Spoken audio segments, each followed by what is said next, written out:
에베소서 2장 20절에서 21절 말씀입니다. 여러분은 사도들과 예언자들이 놓은 기초 위에 세워진 건물이며 그리스도 예수가 그 모퉁이 돌이 되십니다. 그리스도 안에서 건물 전체가 서로 연결되어서 주님 안에서 자라서 성전이 됩니다. 아멘. 우리는 지난 몇 주 동안 성경이 가르치는 교회에 대해서 배우고 있습니다. 우리가 성경이 가르치는 교회의 속성에 대해서 주목하는 이유가 있죠. 하나님께서 보시는 교회의 본질적인 특징이 무엇인가? 그것을 성경에서 배우고자 함입니다. 오늘날처럼 교회는 사람들로부터 또 사회로부터 푸대접을 받고 있는 상황 속에서 하나님께서 말씀하시는 교회, 하나님께서 보시는 교회, 하나님께서 규정하시는 그 교회에 대해서 배울 때 신자인 우리들은 어떤 상황이나 형편에 좌지우지되지 아니하고 흔들리지 않을 수 있으며, 무엇보다 교회로서 하나님께서 우리의 존재와 사명이 무엇인지 그 교회됨이 그냥 막연하게 좋다라는 것이 아니라 하나님께서 실제로 말씀을 통해서 어떻게 말씀하시고 또 어떻게 우리에게 역사하시는가, 사실 그 하나님이 말씀하시는 그 교회의 교회다움은 우리가 생각하고 우리가 상상하는 그 이상으로 사실은 수천 배, 수만 배의 복되고 영광스러운 진리를 우리에게 말씀하고 있다는 것이죠. 그것을 우리가 다시 한번 기억하고 또 배우고 또 거기서부터 영적인 유익을 얻기 위함입니다. 성경이 가르치는 바 하나님께서 계획하시고 뜻하신 목적과 의미를 발견하는 사람은 하나님의 그 부요하심을 깨닫게 됩니다. 하나님의 부요하심을 깨닫게 되는 사람은 하나님께서 그 복을 어떻게 주시는가를 알게 되고 또 거기에 반응하며 응답하고 자기의 삶을 조율하면서 살아가고자 힘쓰게 됩니다.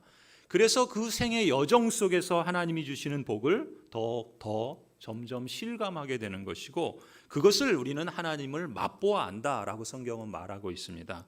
그러한 하나님의 그 살아계심과 역사하심을 우리 모든 성도들이 더욱더 실감하기를 원하는 것이죠. 하나님의 은혜에 우리는 그러한 하나님의 역사들을 실감하게 될수록 감사하지 않을 수 없으리라고 봅니다. 혹시 여러분 중에 그러한 사실을 배우지 못해서 또 모르신다거나 아니면 배웠어도 그것을 잊어버린 분들이라고 하신다면, 바라기는 다시금 성령 하나님께서 여러분의 마음에 감동을 주시고 또 하나님께서 여러분의 마음을 움직여 주셔서 여러분의 마음에서뿐만 아니라 삶에서 교회의 그 영광과 또 여러분을 교회로 부르시고 또 여러분을 교회로 택하심의 목표가 무엇인지를 회복할 수 있기를 바랍니다.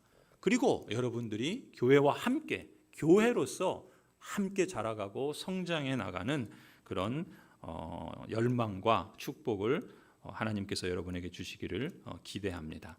그렇게 되면은 우리의 신앙생활은 우리가 이 땅을 살아가면서 누구나 겪는 또 우리가 피할 수 없는 여러 가지 고난, 또 여러 가지 어려움, 여러 가지 질병과 환난보다 사실 그것은 성경이 말하는 것처럼 잠시 겪는 것이죠. 물론 우리 입장에서는 그것이 크고 무겁고 또 때로는 견디기 버거운 그런 짐이기도 하지만, 그러나 우리가 성경이 말씀하시는 대로 보면 성경이 우리에게 약속하고 또 우리에게 확보해 주신, 그래서 우리에게 복 주신 그 영원한 영광에 비교해 본다면 그 고난은, 그 환난은 잠시 받는 것이고 가벼운 것이다라는 것이죠. 그것을 실제로 우리가 수천 배, 수만 배 비교할 수 없을 정도로 더 복되고 더 영광스러운 그 복을 우리의 인생 여정에서 맛보게 해주신다 믿습니다. 그것을 우리가 소망하기 때문에 이렇게 성경에서 교회에 대해서 뭐라고 말씀하시는가라는 것을 함께 배우기 원하는 것이죠. 우리가 지난주에 본 것처럼 우리가 오늘도 신앙 고백한 니케아 신기형에 보면은 교회에 대해서 4가지 속성이 있다라고 말하죠. 화면을 보시면은 교회는 거룩하고 또 보편적이고 또 하나이고 또 사도적이어야 한다라고 말씀합니다. 교회는 거룩한 공동체이며 또 교회는 그 차별이 없이 보편적인 공동체이며 또 본질적으로 하나인 공동체이며 또 사도적인 공동체입니다.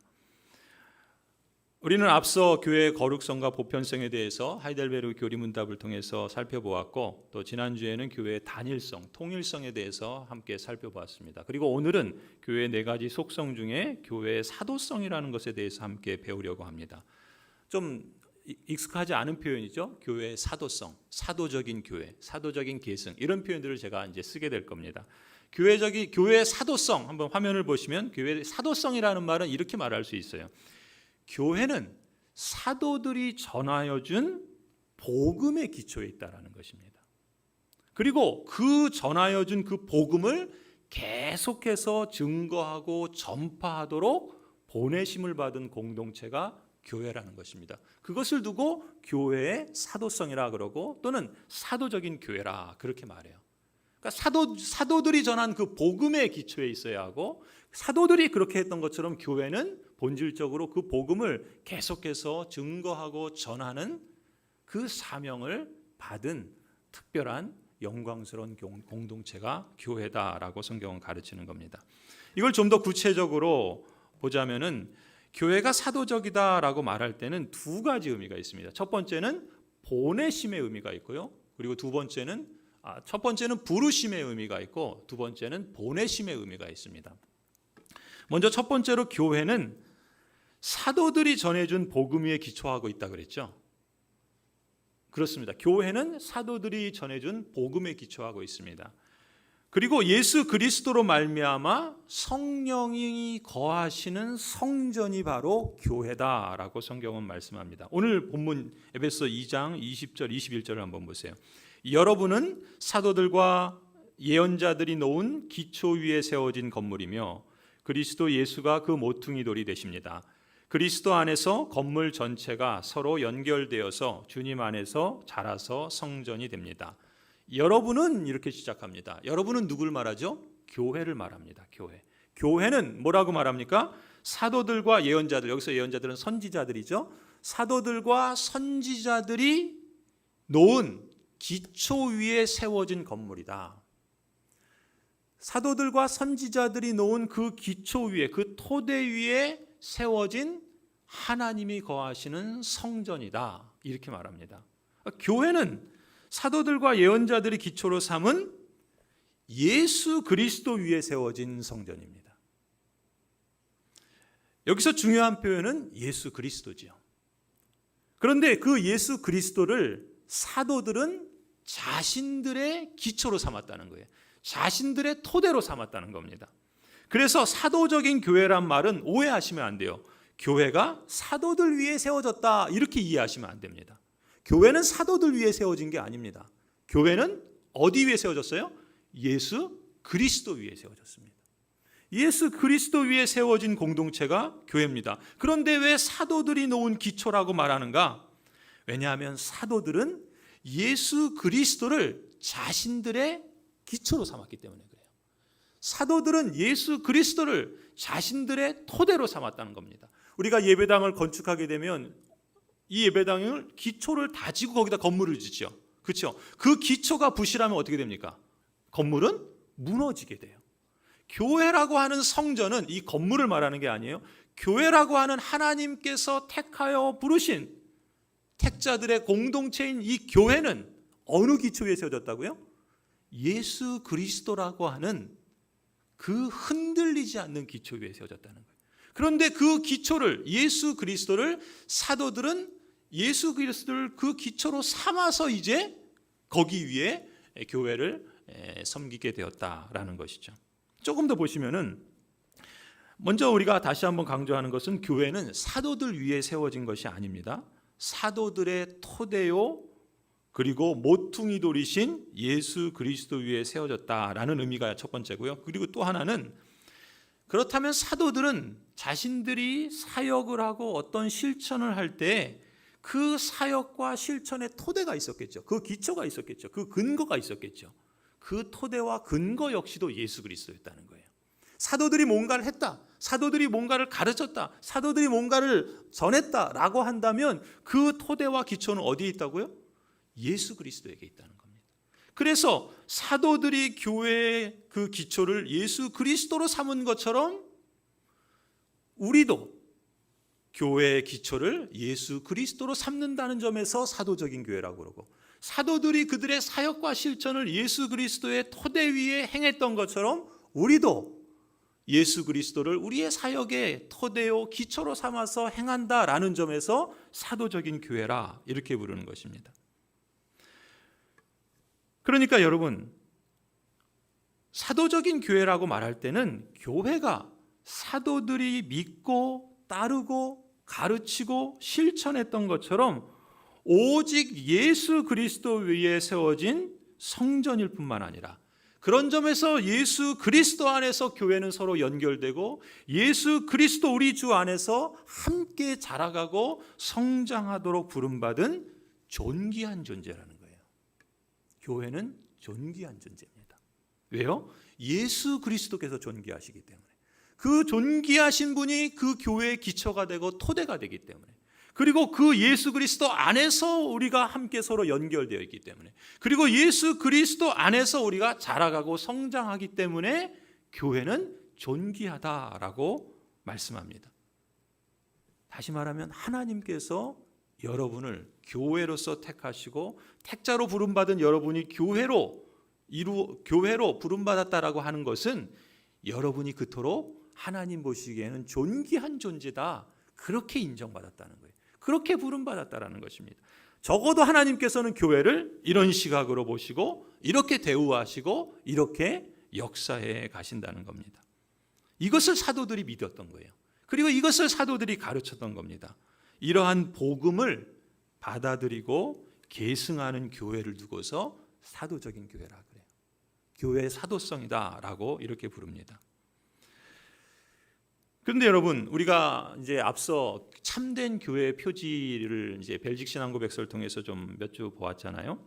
여러분, 참된 교회의 표지가 뭐라 그랬죠? 첫 번째는 복음의 교리가 신실하게 설교되는 교회가 참된 교회라고 그랬어요. 교회라고 다 교회가 아니죠. 교회라는 간판이 있다가 다 교회가 아니에요. 참된 교회가 있고 거짓된 교회가 있는데, 참된 교회는 무엇으로 할 수 있는가? 그 교회 안에서 복음의 교리들이 설교되어야 된다는 거예요. 사람의 말을 설교하고 또 뭐 사람의 처세술을 설교하고, 이런 거라면 굳이 교회 오지 않아도 되죠. 수많은 강의와 좋은 강의들이 얼마나 많이 있습니까? 교회는 그런 것으로 부름받은 게 아니라는 거예요. 교회는 복음의 교리를 설교하도록 하나님께서 택하신 공동체라는 것이죠. 그러면 보세요. 복음의 교리를 신실하게 설교하는 교회가 참된 교회고, 또 참된 교회는 어떤 것입니까? 그 말씀의 기초에서 성례를 순전하게 집행하는 교회를 참된 교회라 그런다고 그랬죠. 그죠? 여러분, 여기서 우리가 이제 사도적인 교회는 그런 점에서 이 복음의 교리, 참된 교회가 설교하는 이 복음의 교리를 계승한다는 점에서 사도적이라 이렇게 말하는 거예요. 왜 이런 말씀을 드리냐면, 교회의 순수성을 말하는 그 교회는 우리만이 아닙니다. 교회의 순수성을 말하는, 교회의 사도성을 말하는 교회들은 여러 교회들이 있습니다. 가령 로마 카톨릭 교회도 교회의 사도성을 말해요. 그리고 교회의 사도성을 말하는 사람들은 이단들도 말합니다. 그러면 이단들도 자신들은 교회, 사도적인 교회라고 그러고, 로마 카톨릭도 자신들은 사도적인 교회라고 말하는데 같은 표현을 쓰지만 그 담고 있는 의미가 다르다는 거예요. 그러니까 그걸 구분할 수 있어야 됩니다. 그래서 사도적인 교회다, 교회의 사도성이다라는 말을 할 때는 무엇을 우리가 강조해야 되냐면 복음의 교리를 계승한다는 점에서 사도적인 교회예요. 왜요? 사도들이 무엇을 했습니까? 예수 그리스도께서 명령하신 바 복음의 교리를 가르쳐 지켰잖아요. 그리고 사람들에게 가서 그 말씀을 주님께서 명령받은 대로 가르쳐 지키게 했잖아요. 그러니까 복음의 교리를 가르쳐 지키게 한다는 점에서 사도적 계승이라 그러는 거예요. 그런데 로마 카톨릭은 어떻습니까? 로마 카톨릭도 사도적 계승이다. 그래서 로마 카톨릭 교회만이 참된 교회라고 말합니다. 그렇게 주장해요. 그런데 로마 카톨릭에서 말하는 사도적 계승은 뭐라냐면은 복음의 교리를 계승하는 것이 아니라, 복음의 교리를 전달하는 것이 아니라 지위와 사람의 계승을 강조합니다. 무슨 얘기인가? 여러분, 로마 카톨릭의 초대 교황이 누구죠? 사도 베드로입니다. 예수님의 제자 중에 한 사람인 사도 베드로가 로마 카톨릭 교회 초대 교황이에요. 그리고 그러니까 사도잖아요. 그렇죠? 그러니까 로마 카톨릭 교회는 사도 베드로가 사도직을 갖고 있다는 거예요. 사도직이라고 하는 지위를 받았다는 거죠. 그리고 그 사도직이라고 하는 지위는 베드로라는 사람에게 계승되어졌죠. 그리고 베드로 이후에 2대 교황, 3대 교황, 4대 교황, 지금 몇 대 교황인지 모르겠지만 이 교황들에 의해서 사도직은 계승된다라고 주장해요. 그러니까 지금도 교황이 있죠. 그 교황이 바로 사도인 겁니다. 그리고 그 사람이 바로 사도인 거예요. 그런 점에서 로마 카톨릭이 말하는 사도적 계승은 교황이라는 지위와 교황이라고 하는 사람에게 계승되어진다는 점에서 사도적 계승이라고 말해요. 그러나 우리는 그렇게 믿지 않죠. 우리가 믿는 사도적 계승은 뭐예요? 복음의 교리가 계승되는 거지 그 지위나 그 사람에게 그 사도성이 있는 것이 아니다라는 것입니다. 왜 이것이 중요할까요? 왜냐하면 그 지위를 강조하거나 그 사람이라는 걸 강조하게 되면 결국 교회가 부패하고 타락합니다. 그 지위가 교권이 되고 그 사람이 무오한 사람이 돼요. 실제로 그런 것들이 그대로 역사 속에 드러나고 있는 것을 볼 수가 있죠. 로마 카톨릭만이 아닙니다. 여러분, 요즘에는 이 교회 사도성을 말하는 사람들 가운데 신사도 운동이라고 하는 것이 있습니다. 그러니까 신사도 운동, 그러니까 새로운 사도 운동 이렇게 말합니다. 그러니까 초대교회에 있었던 예수님의 사도와 같은 사람들이 지금 이 시대에 새롭게 나타났다라고 주장하는 사람들이 있습니다. 그들을 신사도 운동이라 이렇게 불러요. 그러니까 이들은 사도직이 예수 그리스도의 제자들에게만 국한된 것이 아니라 지금도 있다라 그래요. 그리고 자신들이 사도라고 그렇게 주장을 합니다. 그리고 사도들이 행하는 일들은 자신들에게 하나님께서 주셨고 그런 점에서 자신들은 특별한 사람들이다라고 주장을 합니다. 그러나 과연 그것이 성경이 가르치는 바일까요? 교회의 사도성은 오용되고 있고 남용되고 있습니다. 이들은 자신들에게 특별한 능력이 있다는 것을 강조하며 은사주의를 강조합니다. 그래서 지금도 그런 은사를 행하는 사람들이 자신들이요, 그런 점에서 자신들은 예수 그리스도의 12 사도와 같은 신사도들이다라고 부릅니다. 그러나 그러한 사도들의 우리 합동신학교의 교수로 조직신학 교수로 계셨던 김재성 교수님이라고 계시는데 이분이 교회를 허무는 두 대적이라는 책을 쓰셨어요. 이 교회를 허무는 두 대적이 있다는 거. 오늘날 이 시대 가운데 하나는 신사도 운동이요, 하나는 세련된 기독교를 말하는 자유주의 신학이라 이렇게 말합니다. 이 두 신학이, 이 두 운동이 결국 교회를 허물고 있다라고 말하는데 사실은 이 신사도 운동이 그런 겁니다. 은사주의를 강조하면서 자신들에게 다양한 그런 은사들이 나타나는 것은 자신들이 바로 예수 그리스도의 사도와 같은 특별한 사람들이다라고 합니다. 그리고 그들은 심지어 자신들은 완전히 거룩하게 되었다라고까지 말을 해요. 무슨 얘기입니까? 자신들은 죄를 짓지 않고 이미 완전하게 거룩하게 된 특별한 사람들이라 그래요. 그런데 실제로 우리가 이 신사도 운동과 관련된 사람들을 보면 그들에게서 일어나는 수많은 추문과 또 그렇지 않은 그들이 주장하는 것과는 반대되는 그런 이야기들을 수도 없이 우리가 볼 수 있고 발견할 수가 있습니다. 무슨 얘기입니까? 교회 사도성을 어떤 지위, 어떤 사람에게 계승된다라고 주장하면 주장할수록 교회는 부패하고 타락하게 될 수밖에 없다라는 것이죠. 복음의 교리가 아니라 사람 중심, 은사 중심, 필요 중심의 신앙으로 변질되는 사례들이 적지 않다는 겁니다. 여러분, 신천지 교회를 이단이라고 하는 기준이 뭡니까? 여러분, 통일교를 왜 이단이라고 그럽니까? 여러분, 왜 구원파를 이단이라고 그러죠? 그들도 다 교회라고 부릅니다. 교회에 간판도 있고 거기에 목사도 있고 직분자도 있습니다. 하지만 그들을 이단이라고 그래요. 무슨 기준으로 그들을 이단이라고 할 겁니까? 우리가 지금 교회의 속성들을 배울 때 그들도 자신들도 거룩한 교회라고 그래요. 자신들도 보편적이다 그래요. 자신들도 그렇게 보편적이고 거룩하다라는 보편성과 그 거룩성을 주장하지만 그러나 그들은 참된 교회가 아니죠.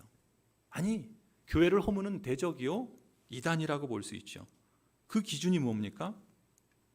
그들을 이단이라고 하는 이유는 복음적 교리에서 어긋나 있기 때문에 그렇습니다. 그게 교회의 사도성인 거예요. 복음적 교리에서 어긋나 있기 때문에 사도들처럼 복음의 계승이 아니라 예수님 위에 교주가 있어요. 하나님의 말씀인 성경 위에 직통 계시가 있어요. 그러니 교회의 사도성을 상실한 교회는 참된 교회라 할 수 없고, 교주가 있고 또 자신들이 성경 외에 다른 계시를 말하는 그런 주장을 하기에 이들은 이단이라고 규정하는 것이죠. 교회의 사도성에서부터 벗어나 있다라는 것입니다. 여러분, 성경이 가르치는 교회의 속성에 대해서 주목하는 이유는 사실 무엇보다도 우리 자신을 우리가 어떻게 이해하고 받아들이고 또 그렇게 우리의 삶을 이루어가야 하는가라는 점에 있습니다. 하나님께서 보시는 교회의 본질적인 특징, 그 본질적인 특징을 사람의 경험이나 또 어떤 이 사회가 평가하는 기준들에 따라서 좌지우지 될 것이 아니라는 것이죠. 성경이 가르치는 교회됨, 하나님께서 보시는 그 교회의 본질적인 특징, 그것은 우리 신앙의 표준으로 삼고 있는 이 성경이 뭐라고 말씀하고 있는지, 그리고 이 성경이 규범해 준 그 표준 문서들 속에서 우리 신앙의 선배들이 그 신앙을 고수하고 지키기 위해서 가르쳤던 신앙 고백서와 교리문답들을 통해서 교회를 뭐라고 말씀하고 있는지, 교회를 어떻게 규정하고 있는지, 하나님께서는 교회를 어떻게 그렇게 말씀하시는지 그것을 배우는 것이 하나님의 뜻이고 방법이기 때문에 그렇죠. 그리고 하나님이 기뻐하시는 그런 규범과 원리를 따를 때 우리는 교회로서 우리가 참으로 영광스럽고 복된 진리를 깨닫게 해 주실 뿐만 아니라 하나님께서 우리에게 친히 영적인 유익을 허락해 주시고 또 이 땅에서 이미만 하나님 나라의 복들을 실감하게 해 주신다 믿기 때문에 그렇습니다. 그래서 우리는 이 교회의 사도성에 대해서, 교회의 속성들에 대해서 배우고 있는 것이죠. 자, 첫 번째는 교회의 그 부르심에 대해서. 교회는 예수 그리스도의 토대 위에 예수 그리스도 안에서 함께 연결되고 예수 그리스도 안에서 자라가고 성장하는 특별한 존재다. 사도들이 그것을 가르쳤고 또 사도들이 그렇게 계승한 것처럼 우리도 그것을 받아들이고 또 그것을 믿고 또 우리도 그것을 따른다라는 점에서 교회 사도적인 교회라 이렇게 말한다 그랬죠. 그래서 우리의 이제 부르심에 대한 것이 첫 번째 의미라고 한다면, 두 번째 의미는요, 교회가 사도적이라는 뜻인 보내심과 관련되어 있습니다. 이것은 무슨 얘기인가? 교회는 세워질 때부터 본질적으로 하나님 나라의 복음을 증거하고 전파하는 사명을 수행하도록 보내심을 받은 존재입니다. 본질적으로 그런 거예요. 우리가 그냥 좋은 일 해야지. 또 우리가 이제 복을 받았으니까 남에게 나눠줘야지. 그래서 복음을 전하거나 그래서 거기에 이제 비로소 이제 그렇게 됐으니까 하자라는 게 아니에요. 하나님께서 교회를 설립하셔서 세우실 때부터 교회는 본질적으로 그걸 위해서 보내심을 받은 거예요. 그게 교회의 사명인 겁니다. 본질적인 사명이에요. 여러분, 사도라는 말이 무슨 뜻이죠? 신약 성경에 보면은 사도라는 말이 많이 나옵니다. 그 사도라는 말에 공통적인 의미가 있죠. 사도는 보내심을 받은 사람들이라는 뜻이에요. 사도라는 말 자체가 보내심을 받은 사람들이라는 거예요. 누가 보내셨습니까? 하나님이 보내셨어요. 무엇을 위해서 보내셨어요? 하나님의 뜻과 목적을 위해서 보내셨어요. 그 뜻과 목적이 뭡니까? 하나님 나라의 복음을 증거하고 전하는 것이죠. 그래서 하나님 나라의 그 생명의 복을 함께 맛보아 알아가도록 언약 백성들을 초대하고 증거하는 사명이 바로 교회의 본질적인 보내심이라 말할 수 있습니다. 그러니까 사도적인 교회라는 말은 사도들이 바로 하나님으로부터, 즉 예수 그리스도로부터 이 하나님 나라의 복음을 증거하는 사명을 위임받았고, 그래서 사도들은 그 위임받은 대로 순종하고 실천하지 않았습니까? 그리고 오늘날 교회도 그 사도들이 행했던 것처럼 그것을 계승받아서 우리도 동일하게 보내심을 받아서 하나님 나라의 복음을 증거하는 그 사명을 감당해야 한다는 것이죠. 그런 점에서 교회는 특별한 존재요, 영광스러운 사명을 받은 존재라고 말할 수 있습니다. 하나님 나라를 증거하는 유일한 기관이 교회입니다. 하나님 나라를 보여줄 수 있는 유일한 공동체가 교회입니다. 하나님 나라가 여기 있다라는 것을 실제화할 수 있는 특별한 사람들이 바로 여러분들인 거예요. 교회인 겁니다.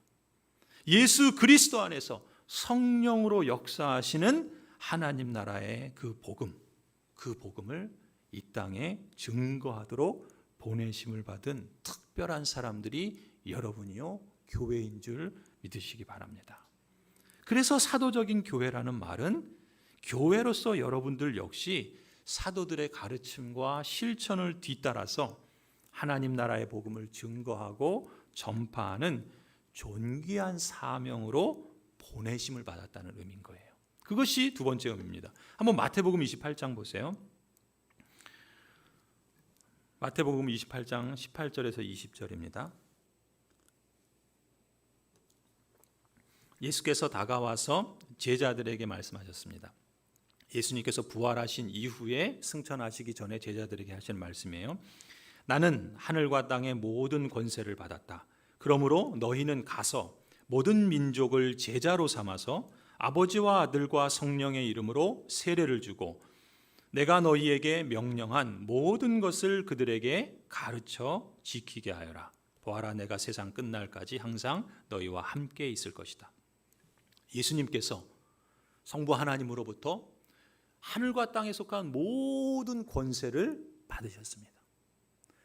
그리고 요한복음 17장 18절을 한번 보세요.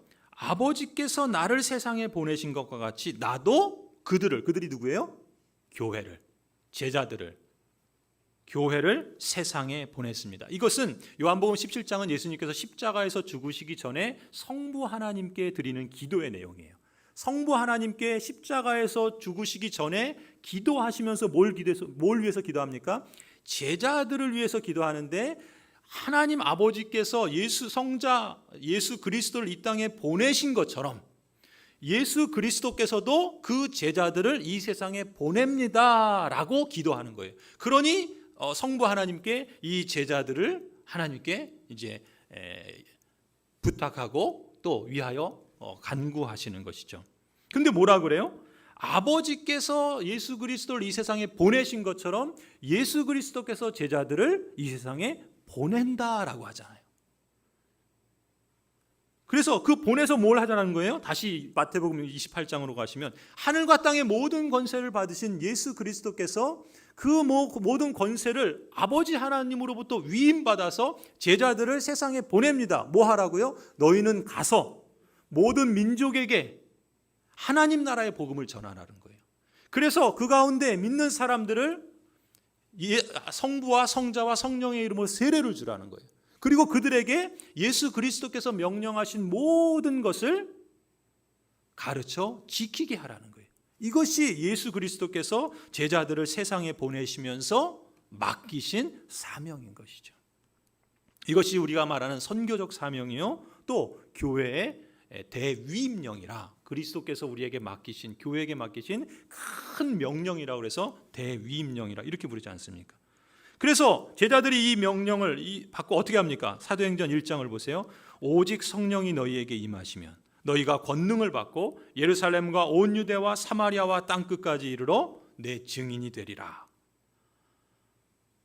예수 그리스도께서 약속하신 성령께서 이제 그리스도께서 승천하신 이후에 이제 오순절이 되었을 때 성령 하나님께서 강림하시죠.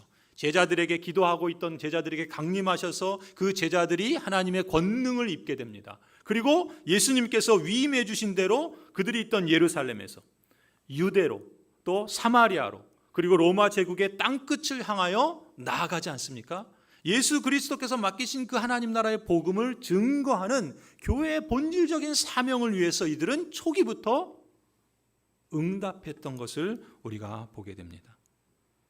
여러분, 사도들은 그리스도께서 자신들에게 위임해 주신 이 존귀한 사명을 따라서 보내심을 받은 대로 땅 끝까지 이르러서 그리스도께서 명령하신 모든 것을 가르쳐 지키겠습니다. 그 결과가 뭡니까? 그 열매가 뭐예요? 여러분이죠. 예루살렘에서 땅 끝에 있는 그잖아요. 우리를 극동이라 그러죠. 극동, far east라고 그러잖아요. 그렇죠? 중동이라고 그러잖아요. 중동. 예수님이 있는 땅을 중동이라고 그래요. 그러니까 그 가운데 중자 중동이라 그러면은 그 예루살렘으로 볼 때 우리는 어디예요? 쫙 멀리, 더 멀리 동쪽 끝에 있는 나라인 거예요. 그것도 지금 2000년이나 지난 여러분에게, 저에게, 그것도 이방인이었던 우리들에게 하나님 나라의 복음이 증거되어지고 그 복음을 여러분이 믿고 하나님의 나라의 시민이 되고 하나님의 자녀가 되는 그 특권을 받은 것은 바로 어디서부터 시작됐습니까? 사도적 계승을 이어받은 교회들을 통해서 이루어졌다는 것이죠. 그리고 우리도 그 동일한 그 사도적 계승을 위임받은 것입니다. 그것이 교회의 본질적인 사명이요 목적인 거예요. 그래서 보십시오. 요한일서 1장을 보시면 이 생명이 나타났습니다. 우리는 그것을 보았습니다. 사도 요한이 지금 초대교회에 편지를 보내면서 이렇게 말하는 거예요. 이 생명이 나타났습니다. 이 생명은 누구예요? 예수 그리스도죠. 그래서 우리는 이 영원한 생명을 여러분에게 증언하고 선포합니다. 이 영원한 생명은 아버지와 함께 계셨는데 우리에게 나타나셨습니다. 우리가 보고 들은 바를 여러분에게도 선포합니다. 아버지께서 그리스도를 보내시고 그리스도께서 제자들을 보내신 것처럼 제자들이 지금 이제 여러분에게, 즉 교회들에게 나아가서 선포하는 거죠. 왜요? 우리는 여러분도 우리와 서로 사귐을 가지기 바라기 때문에. 그래서 어떤 목적으로? 4절, 우리가 이 글을 쓰는 것은 우리 서로의 기쁨이 차고 넘치게 하려는 목적으로. 하나님께서 우리 교회에게 이 보내심의 사명을 주신 것은 우리에게 그 하나님의 영원한 생명을 주심으로 하나님과의 사귐에 우리를 초대하셔서 그 복됨을 우리가 맛보고 누리게 하실 뿐만 아니라 우리를 통해서 또 다른 사람들에게 그 보내심을 허락하셔서 우리가 서로 기쁨에 차고 넘치게 하시려는 하나님의 선하신 뜻과 목적이 있다는 거예요.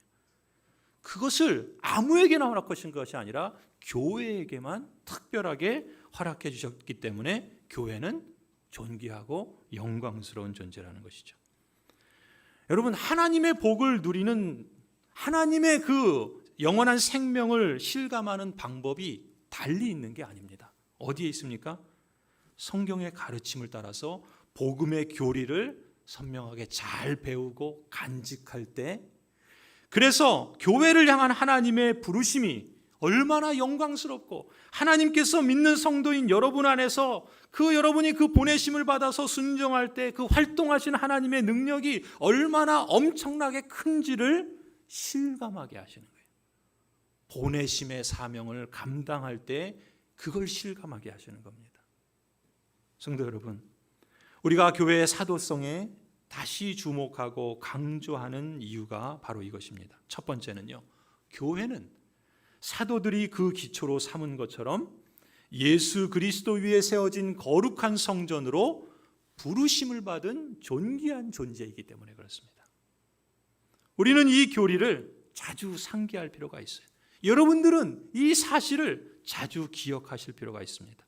그래서 내 형편, 내 상황, 우리가 직면한 이 현실이 어떠하든지 그것을 뛰어넘는 하나님이 우리를 보시는 시각으로 우리를 볼 수 있어야 돼요. 그러려면 복음의 교리에 집중해야 되고 하나님께서 우리를 어떻게 보시고 여기시는가, 그것이 중요한 것입니다. 두 번째로 교회의 사도성을 다시 주목해야 되는 이유는 사도들이 가르치고 실천한 것처럼 하나님 나라의 복음을 증거하고 전파하는 사명을 위임받은 존귀한 존재로서 교회만이 이 세상의 빛과 소금으로 보냄받은 영광스러운 존재이기 때문에 그렇습니다. 우리 교회도 우리 마을로, 우리 지역사회로 보내심을 받은 겁니다. 성도 여러분, 우리가 성경이 가르치는 이 사실을 선명하게 소유하고자 교회의 사도성이라는 교리를 강조하고 있는 것입니다. 하나님께서 성도요 교회인 여러분들을 어떻게 보시는지, 어떤 존재로 여기시는지, 이렇게 존귀한 정체성과 영광스러운 사명을 회복하고 실천하고 확대하는 복을 여러분이 누리고자 하시는데 의도가 있는 것이죠. 그래서 사도 베드로는 이렇게 권면합니다. 베드로후서 1장에서 그러므로 형제자매 여러분, 더욱 힘써서 여러분이 부르심을 받은 것과 택하심을 받은 것을 어떻게 하라고요? 굳게 하십시오. 여러분의 부르심과 여러분을 택하셔서 보내시는 그 하나님의 선하신 뜻과 목적을 굳게 하라는 거예요. 그러면 여러분은 넘어지지 않을 겁니다. 이 세상이 어떠하든지, 내 몸이 어떠하든지, 내 형편이 어떠하든지, 이 역사가 어떠하든지 우리는 결코 넘어지지 않습니다. 왜냐하면 흔들리지 않는 예수 그리스도께서 토대가 되시고 영원한 나라를 하나님께서 허락해 주셨기 때문에 그렇지요. 또 11절 보면은 또한 여러분은 우리의 주님이시며 구주이신 예수 그리스도의 영원한 나라에 들어갈 자격을 충분히 갖출 것입니다. 여러분, 흔들릴 이유가 없습니다. 주변에서 뭐라고 시험하고 주변에서 뭐라고 유혹하고 할지라도 결코 흔들릴 이유가 없어요. 왜요? 여러분의 부르심과 택하심을 굳게 잡는다고 한다면 우리의 주님이시고 구주이신 예수 그리스도께서 여러분에게 그 영원한 나라의 생명에 들어갈 충분한 자격을 주시기 때문에 그렇습니다. 성도 여러분, 기독교 신앙의 정통 신조들과 표준 문서들이 고백하고 또 개혁교회가 계승하고 이어져 왔던 이 교회의 사도성의 원리를 우리가 충실하게 따를 때 우리가 누구이며 우리가 어떤 보내심을 받았는가에 대한 이 진리를 견고하게 붙잡을 때 우리는 결코 흔들리지 않는 신앙을 갖게 될 겁니다. 아니, 흔들리지 않을 뿐만 아니라 하나님 나라의 그 영원한 생명을 받아 누리기에 부족함 없을 정도로 충분한 자격을 갖춘 사람이라는 확신을 간직할 수 있으리라고 봅니다. 그래서 우리 교회는 이 세상과 우리 마을에서 하나님 나라를 증거하는 진리의 빛으로서 또 소금으로서 더욱더 분명하고 선명하게 하나님의 역사하심을 드러내게 될 줄로 믿습니다. 이 복된 부르심을 여러분 굳게 하십시다. 이 복된 보내심을 우리가 함께 받들어 수종드십시다. 하나님의 영광과 또 그 영원하신 생명의 복이 여러분 가운데 충만하게 임하고 또 확대되기를 간절히 축원합니다. 기도하시겠습니다.